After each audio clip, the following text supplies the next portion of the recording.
Welcome to Cinemagna. In today's video, we will showcase behind-the-scenes interview of the 2023 action film titled Sound of Freedom featuring Mira Sorvino. The film is directed and co-written by Alejandro Monteverde and stars Jim Caviezel, Mira Sorvino, and Bill Camp. Without much further ado, please enjoy the Sound of Freedom interview. Yes, because I've been working against human trafficking since 2004, first with Amnesty International as their Stop Violence Against Women campaign spokesperson, where I first learned about modern slavery and was horrified that it was this, $250 billion a year industry that now claims 40 million victims a year. And over 70% of them are women and girls, and 2 million of them are children sexually trafficked. And less than 0.4% of them get out. So over 99% of them are stuck in slavery. And that just, to me, is just mind-boggling that we are allowing on our watch people to live in this horrendously exploited way, whether it's labor trafficking or sex trafficking. And of course, the worst is child sex trafficking, which this film addresses.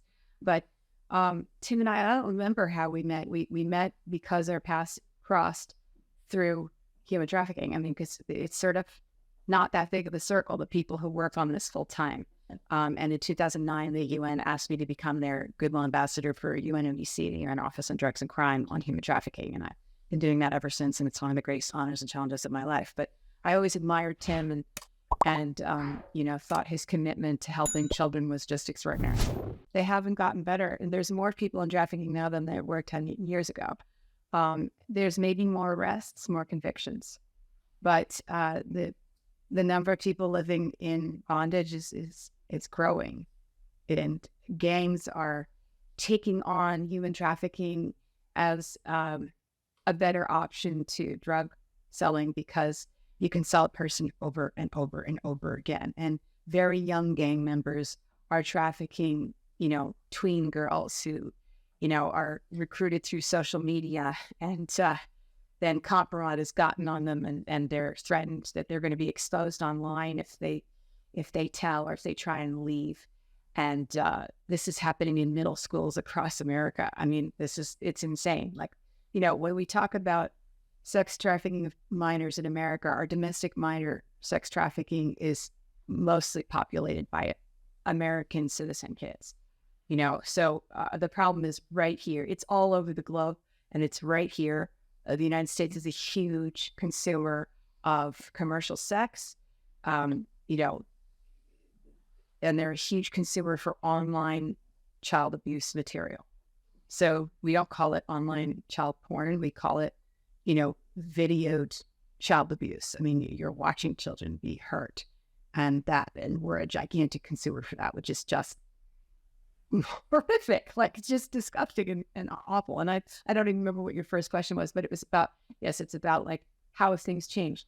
I think that there's more awareness, but I don't see that tidal wave of action that needs to happen if we are going to address this from a multi-pronged human rights-based approach that goes towards prevention, goes towards ending the impunity the traffickers currently enjoy, and goes towards rehabilitation for those people who have been exited from trafficking, either by their own accord or by someone rescuing them, like Tim does in the film.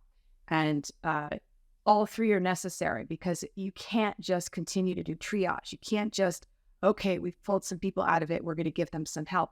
You actually have to stop it before it happens. You have to address the root causes. In this country, some of the root causes for child sex trafficking are the failed foster care system, abuse at home, lack of access to good education, basically LGBTQIA children not getting the support they need, so they run away. And then as soon as a person runs away from home, within 42 hours, they are propositioned for survival sex, which is a kind of trafficking.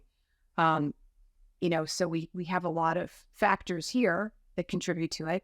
Probably the biggest factor is that people buy commercial sex. Not everybody who buys child sex is a pedophile. Sometimes this is like an opportunistic situation where it's on the menu. So then the customer is like, I haven't tried that. And a lot of people who are habitual commercial sex buyers are sex addicts. And there is, just like with other addictions, there's parts of the brain that kind of fire up when they have an experience that meets the criteria of that addiction. And with sex addiction, over time, that high starts to wear off from the same kinds of experience.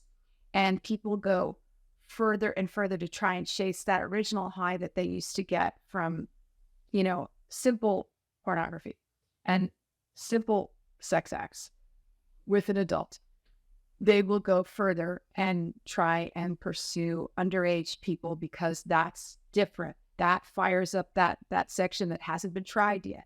They will watch more violent videos, or God forbid that, people pay people online to hurt children. This happens. So yeah, I think that things have not gotten better, except that there is a general awareness of human trafficking. But I don't think there's been this heart and head change across the globe that every man and woman has to have to really make a shift where we're all up in arms and saying slavery in our time, the destruction of lives, the torture and cruelty and rape of children, like we can't sanction this. Let's rise up and all work together to solve this. And that hasn't happened. And I think it might be because, trafficking survivors who are exited from that life are a small group, and they're not a constituency. And no politician is worried about getting their vote because they're just generally underground. We don't see them. We don't hear from them generally, although there's some fantastic survivor leaders, but they're not out there in large numbers and nobody's worried about their vote. So, it's sort of the squeaky wheel gets the grease. And we all have to now be that squeaky wheel together with them and say, like, okay, enough is enough. We say, end it now. So that's sort of what I'm hoping that this film contributes to, is a global heart head change, because I think you're really going to fall in love with the children featured in this movie. They're such beautiful souls and they're such good actors. These kids, you feel like you're watching real people, not child actors who are being, goosed into a performance or, are just reading lines. They're so soulful and so empathetic, and you see your own children in them. You see, I'm a mother of 4. You see your own children in them and you cannot stand what they have to go through. And then there is this beautiful ray of hope in the film that, we can help these children exit this situation on a global level. And that's what I'm hoping that this film starts to accomplish, is that people, their insides are engaged, because this is high art. I really felt that the movie is beautiful. It's so beautifully done, beautifully acted, beautifully shot. I have a very small part in it, so don't expect to see a lot of me in it. But the overall movie is high art. And I think it really works on this gut level that you're going to be pulled in and drawn into the story. You might cry, and then you might feel inspired to take action yourself. That's what has to happen, because we have to go from awareness, general sort of apathetic awareness, to very engaged commitment to action to end this. Sorry, very long answer. I know I did Human Trafficking, the miniseries, which was basically the first large-scale project done about human trafficking with Donald Sutherland. We did it for Lifetime, but it got nominated for Golden Globes and Emmys, and it was kind of a big deal. And it was I was offered it right after I started working with Amnesty, and I had them vet the script to see if it was accurate and respectful. And they said, actually, they pretty much got it right, and it's not exploitative. And yeah, they gave me the thumbs up. And then when promoting that film, I decided I needed to meet survivors. And I met the first 2 of many, many over the years that I've interviewed since then. But they blew me away. There were 2 women who had been trafficked in California in from Latin America. And one was labor trafficked, and the other was labor and sex trafficked. And their stories were so horrific. I could not believe that people were treating other human beings this way. And they were doing it in this country. And one of them said to one of them, she said, "You in this country, you're lower than a dog. In this country, they have all these kinds of societies for the prevention of cruelty to animals. Nobody here cares about you." And then the other one, who was, and that one was labor trafficked into a sweatshop, where, a seamstress sweatshop. And the other one was trafficked as a 16-year-old into a domestic servant situation. She was tricked into, she was told, oh, you can get this job, you can surprise your family with money. And as soon as she entered the home, the guy took her and made her his, sexual slave. And he was witch, and he was threatening evil doings on her family, that he would kill her brother remotely, and had her just absolutely terrified.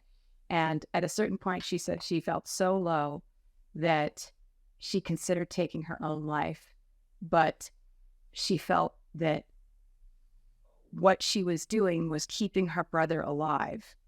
So she persisted in staying his servant, his slave, so that she could keep her brother alive. And she said, that was all I had left to give in this world. And it was so sad because he psychologically manipulated her into being complicit in her own staying in the situation, because he had her so frightened that he was going to hurt her family. And that's the number one leverage the traffickers use, is harm to the family, harm to themselves and harm to the family. And these two women changed my life forever. I just felt like my eyes had been opened, and now I could not look away.